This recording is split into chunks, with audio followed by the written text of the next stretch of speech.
Doctor rice sugar free rice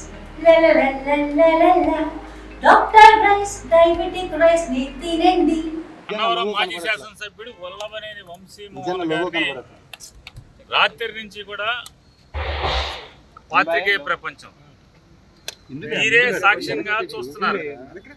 నిన్న రాత్రి ఆయన భార్య లేకపోతే మాలాంటి స్నేహితులు పార్టీ కార్యకర్తల కంటే కూడా ముందుగా వంశీ దగ్గరకు చేరుకున్నది, వంశీ పరిస్థితిని బయటికి చెప్పింది కూడా మీడియా ప్రపంచమే. ఈ రోజు కూడా ఇక్కడ హాస్పిటల్ దగ్గర జరిగిన సొంతంగా కూడా మీరే చూశారు. హాస్పిటల్లో రాత్రి 12ంటికి హాస్పిటల్లో 11:30-12ంటికి హాస్పిటల్లో అడ్మిట్ అయితే ఆ డాక్టర్ గారు నేను పొద్దున్నే అన్ని పారామీటర్స్ చూసి అప్పటికి తగ్గపోతే రిఫర్ చేస్తామని చెప్పి డాక్టర్ ఉదయం 7 గంటలకే పోలీసు వారు మళ్ళీ వెళ్ళిపోయి నీకు బాగుంది రామని చెప్పని చేతులు పట్టుకుని స్టేషన్ తీసుకెళ్ళిపోయారు. ప్రాణాల మీద ఇబ్బంది పడుతున్నటువంటి ఆక్సిజన్ అన్నకో లేకపోతే ఊపిరితిత్తులు ఆడకో ఇబ్బంది పడుతున్నటువంటి ఒక పేషెంట్ని ఈ రకంగా ఆయన చెప్తాడు. ఈ గవర్నమెంట్ హాస్పిటల్లో డాక్టర్ కాగితం పెన్నులు లేదండి మా దగ్గర పెన్నులు ఇంకా అయిపోయింది, బయట మీకు నీరసంగా కనపడుతుంది, నీరసం తగ్గటానికి బయట మెడికల్ షాప్లో ఓఆర్ఎస్ ఎలక్ట్రాల్ పౌడర్ అని దొరుకుద్ది, ఓఆర్ఎస్ పడి దారిలో జీప్ ఆపిచ్చి కొనుక్కొని వేసుకొని తాగండి సరిపోద్ది అని చెప్పి. అంటే విజయవాడ ఈ గవర్నమెంట్ హాస్పిటల్లో అంటే రాష్ట్ర రాజధానిలో ఉన్న ఈ హాస్పిటల్లో ప్రాణాల మీద ఒక మాజీ శాసనసభ్యుని ఇక్కడ తీసుకొస్తే ఏంటయ్యా అంటే ఎలక్ట్రాల్ పౌడర్ దారిలో కొనుక్కోమండి. వీళ్ళ దిక్కుమాలిన బొత్తుకి ఈ ప్రభుత్వానికి ఓఆర్ఎస్ ప్యాకెట్ కూడా ఇక్కడ లేదనమాట. కనీసం వాటి సప్లై చేయాలి కదా ఎదవా, ఓఆర్ఎస్ ప్యాకెట్ కొనుక్కోమని చెప్తాడు. ఇంత దిక్కుమాలినటువంటి దిగజార్చి ఈ హాస్పిటల్లో వైద్యం చేస్తున్న పరిస్థితి. అంటే ఒక్కొక్కడి చావుకి లేకపోతే ఒక్కొక్కడి పతనానికి ఒక కారణం అవుతుంది. నాడు ఎన్టీ రామారావు పతనానికి వంగవీటి రంగా గారి మరణం కారణమైతే ఖచ్చితంగా వంశీకి ఏమన్నా అవనండి మీ కుట్రల వల్ల వంశీ మరణమే మీ ప్రభుత్వాన్ని బలికి వస్తుంది, మీకు బలి తీసుకుంటుందని కూడా మీకు హెచ్చరిక జారీ చేస్తూ ఎంత దౌర్భాగ్యులు అంటే వీళ్ళు ఒకరిని మాజీ మంత్రిని ఒకరిని అరెస్ట్ చేసి తీసుకొస్తే ఒక నేరం మీద ఆయనకి ఏముందో తెలియదు మనకి. అతనికి ఫైల్స్ ఉంది వెంటనే వచ్చేయాలి ప్రాణం పోతుంది. ఫైల్స్కి ప్రాణం పోతుంది ఏంటి? లబలబలు ఆడిపోయారు రాష్ట్రంలో ఉన్నటువంటి చంద్రబాబు దగ్గర నుంచి మొత్తం అంతా కూడా ఫైల్స్కి తెచ్చి రమేష్ హాస్పిటల్లో వైద్యం కావాలంట. ఇతనికేమో ఊపిరాట్లేదు, ఊపిరితిత్తుల్లో సమస్య ఉందని చెప్పి చెప్పుకుంటా రోజు కోర్టు తీర్పు మీదకు రోజు రాత్రిపూట జైలు సెల్లులో ఆక్సిజన్ పెట్టుకునేటువంటి పరిస్థితి, సిపిఆర్ మిషన్ పెట్టుకుని అతను రోజులు గడుపుతున్న పరిస్థితి ఉంటే ఒక్కరోజు ఆ ఎవకో వీళ్ళ తరపున పనిచేస్తే మాత్రం ఫైల్స్ ఉన్నాయని చెప్పి ఇప్పుడు ఫైల్స్ ఆపరేషన్ చేయించుకుంటే ఫైల్స్ ఆపరేషన్ అయింది చచ్చిపోతాడు, ఫైల్స్ ఆపరేషన్ అయితే చచ్చిపోతాడు. ఏంటి కేసు వంశీ మీద కేసు అంటే చంద్రబాబును ముఖ్యమంత్రిగా ఉన్నప్పుడు వల్లభనేని వంశీ తెలుగుదేశం పార్టీ ఎమ్మెల్యేగా ఉండి దొంగ పట్టాలు పంచిపెట్టాడు అనేటువంటి అభియోగం అంటారు. మరి ఆ ప్రభుత్వాన్ని నడిపిన నుండి ముద్దాయి చేయిద్దా? అప్పుడున్న రెవెన్యూ మినిస్టర్ని ముద్దాయికి చేయిద్దా? తప్పుడు ప్రభుత్వం మీదే కదా. మీరు ఏవేదైతే వాళ్ళ వంశీ మీద అభియోగం చేస్తున్నారో దొంగ పట్టాలు పుట్టించి పట్టాలు పంచిపెట్టాడు తెలుగుదేశం ప్రభుత్వంలో అని చెప్పాను, దానికి కారణం మీరే కదా. మరి మీరు ముద్దాయిలు అవరా? తండ్రి కొడుకులు ముద్దాయిలు అవరా?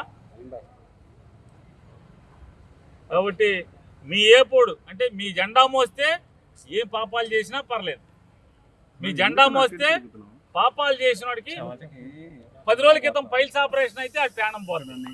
వంశీకి మాత్రం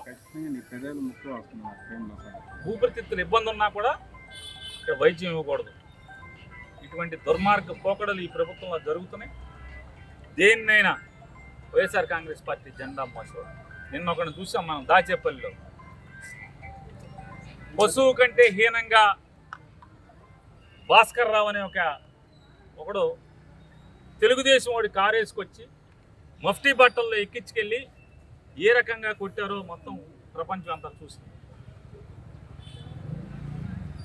ఇవాళ ఇక్కడ ఈ మత్తు డాక్టర్ హాస్పిటల్లో ఉద్యోగం వచ్చిన కాడి నుంచి ఈ బెజవాడ హాస్పిటల్లోనే ఉద్యోగం అంటే ఎంతమందికి చెంచాగిరి చేసి ఎంతమందికి ఏమేం చేస్తే ఒక ప్రభుత్వ ఉద్యోగి చేరిన చోట నుంచి బెజవాళ్ళని ఇన్నాళ్ళు ఎందుకుంటాడు ఈ మత్తు డాక్టర్. ఇట్లాంటి వాళ్ళు ఇట్లాంటి దగులుబాజీ పనులు చేయబట్టి ఉంటారు. మరి బాధ్యత గలవాడు ఈ రకంగా దుర్మార్గంగా కిరాతకంగా రాజకీయాలు ఎవడో రాజకీయ కోసం ఎవడో మానసిక ఆనందం కోసం ఇట్లాంటి ఉద్యోగస్తులు అందరూ ఆ భాస్కరరావు గారి కానీ లేదా ఈ మొత్తోడు కానీ ఖచ్చితంగా మీరు అనుభవించే ఇంతకింతకు అనుభవించే రోజు మాత్రం వచ్చి తీరుతుందని భాస్కరరావు గారికి చెప్తున్నా, ఈ మొత్తోడికి చెప్తున్నా. జై జగన్. మాజీ శాసనసభ్యులు వల్లభనేని వంశీ గారు వైఎస్ఆర్ కాంగ్రెస్ పార్టీ నాయకులు ఏ విధంగా జైల్లో అనారోగ్యానికి పాల్పడుతున్నారన్నది మనందరం కూడా చూస్తున్నాం. వివిధ ఛానల్స్ ద్వారా, ఆయన విజువల్స్ ద్వారా, ఆయన నడిచే విధానం ద్వారా ఆయన ఏ విధంగా అస్వస్థతకు గురయ్యారు, ఏ విధంగా బలహీనతకు గురయ్యారని మనం చూస్తున్నాం. ఏదైనా ఒక మనిషి రిపీటెడ్గా ఇల్లి హెల్త్కి పోయి హెల్త్ బాగోలేక వామిటింగ్స్ అవుతూ కాన్షియస్ లేక ఎక్కడ పడితే అక్కడ పడిపోతూ ఉన్న మనిషిని కూడా జ్యుడిషియల్ రిమాండ్ రూపంలోనో లేకపోతే కస్టడల్ రిమాండ్ రూపంలోనో పోలీసులు కోర్టుల చుట్టూ తిప్పుతూ ఒక కేసు కాదు, 2 కేసులు కాదు, 3 కేసులు కాదు, అనేక కేసులు పెడుతూ ప్రతి కేసులోనూ బెయిల్ వస్తుంటే బెయిల్ వచ్చే క్రమంలో మరొక కేసు పెడుతూ పీటీ వారెంట్లు పెడుతూ ఒక మనిషిని ఏ విధంగా హింసించాలో, ఏ విధంగా టార్చర్ చేయాలన్నది కొంతమంది పెద్దలు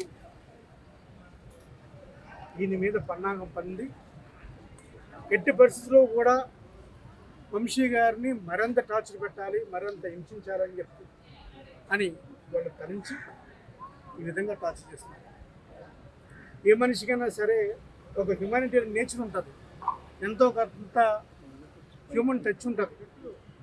మనిషి అనారోగ్యం పొందినా సరే, అనారోగ్యం పాలైనా సరే, మాకు హింసించడమే ప్రధాన ధ్యేయం, మేము హింసిస్తాం, మేము టార్చర్ పెట్టడమే మా ప్రధాన ధ్యేయం అని చెప్పి ఈరోజు కొంతమంది ప్రభుత్వంలో పెద్దలు ఆయన మీద ఎటువంటి చర్య అనాలో అర్థం కావట్లేదు, అటువంటి చర్యకు పాల్పడుతున్నారు. ఈరోజు హాస్పిటల్ పాలైనా సరే, ఇన్ఫ్యాక్ట్ హాస్పిటల్లో ఆయనకి అడ్మిషన్కి అవన్నీ అవకాశాలు ఉన్నప్పటికీ కూడా హాస్పిటల్ కూడా మేనేజ్ చేసి ఆయనకి ఎట్టి పరిస్థితుల్లో అడ్మిషన్ రాకూడదని చెప్పి కొంతమంది వ్యక్తులు ఒక మనిషి బాగోపోయినా సరే అడ్మిషన్ నిరాకరించడం అనేది మనం చూస్తున్నాం. ఈ ప్రభుత్వానికి, ప్రభుత్వంలో ఉన్న పెద్దలకు ఇది తగదు. ఎందుకంటే దేనికన్నా ఒక లిమిట్ ఉంటుంది. మనిషి ప్రాణం కన్నా మీకు ఇంకేం కావాలి? మీరు ఒక మనిషి ప్రాణంతో చెలకటమాడుతున్నారు, ఒక మనిషి ప్రాణాన్ని పణంగా పెడుతున్నారు, ఒక మనిషి ప్రాణాన్ని మీరు చాలా ఈజీగా తీసుకున్నారు. అన్నిసార్లు శాసనసభ్యుడికి ఎన్నికయ్యి, అన్నిసార్లు ప్రజలకు సేవ చేసి, అన్నిసార్లు ప్రజల మధ్యలో ఉండి పోటీ చేసినప్పుడల్లా ప్రతిసారి గెలుస్తూ ప్రజల ఆశీస్సులు పొందిన వ్యక్తిని, ప్రజానాయకుడిని ఈరోజు ఇంత టార్చర్ చేయడం ప్రభుత్వానికి, ప్రభుత్వ పెద్దలకు తగదని సార్. ఎమ్మెల్సీ ప్రోటోకాల్ ఉన్న మీ పట్ల కూడా దురుసుగా ఎవరు వస్తున్నారు, లోపగానే ఇవ్వట్లేదు. ఇప్పుడు ఆయన వాళ్ళు చెప్పేది ఏంటి? నేను వెళ్ళినా సరే, నేను కలవాలనుకున్నా సరే జ్యుడిషియల్ రిమాండ్లో ఉన్న ఖైదీని ఎవరు కలవకూడదని చెప్తారు. మంచిదే, మేమేం కలవట్లేదు. మేము కలిసి మేమేదో ఆయన చేయాలని కాదు, దూరం నుంచి చూసి కనీసం మనిషి ఎలా ఉన్నాడు, ఒక మనిషి అంటే ఒక మనిషికి సానుభూతి ఉంటుంది కదా, ఒక హ్యూమన్ టెండెన్సీ ఉంటుంది కదా. ఆ హ్యూమన్ టెండెన్సీలో భాగంగా మనం ఎలా చేయాలి, ఎలా ఉన్నాడో, అదే నా మనిషి ఉన్నాడే, మా పార్టీ నాయకుడు ఉన్నాడే, ఏమైపోయాడే, ఎలా అవుతున్నాడు అని చూడటం కూడా తప్పంటే ఇంకా దానికి అర్థం లేదు. ఏది ఏమైనప్పటికీ కూడా వంశీ గారు తొందరగా కోరుకోవాలి, ఆయన ఆరోగ్యంగా ఉండాలి. ఆయన ఆరోగ్యంగా ఉంటే ఎన్ని కేసులన్నా తట్టుకోగలడు. ముందు ఆయన ఆరోగ్యంగా ఉండాలి. ప్రభుత్వం ఆయన ఆరోగ్యం దృష్ట్యా ఇంకనైనా సరే వేధించడం సరికాదు. ఎప్పుడో గత తెలుగుదేశం ప్రభుత్వంలో పెట్టిన కేసు తర్వాత వైఎస్ఆర్ కాంగ్రెస్ పార్టీ వచ్చింది, మళ్ళీ తెలుగుదేశం ప్రభుత్వం. అప్పుడు తెలుగుదేశం పార్టీలో పెట్టిన కేసు అప్పుడు తప్పు కాదు, ఇప్పుడు మా హయాంలో తప్పు కాదు, కానీ ఇప్పుడు తప్పు వచ్చింది. అంటే 10 సంవత్సరాలు పోయిన తర్వాత కూడా కేసులు వెనక్కి తీసి పీటీ వారెంట్ల కింద అనేక కేసులు వేస్తున్నారంటే దీనికి అర్థం ఏ విధంగా టార్చర్ చేస్తున్నారనేది ఇండియా పాకిస్తాన్ తాజా అప్డేట్స్ కోసం డౌన్లోడ్ చేసుకోండి RTV లైవ్ యాప్.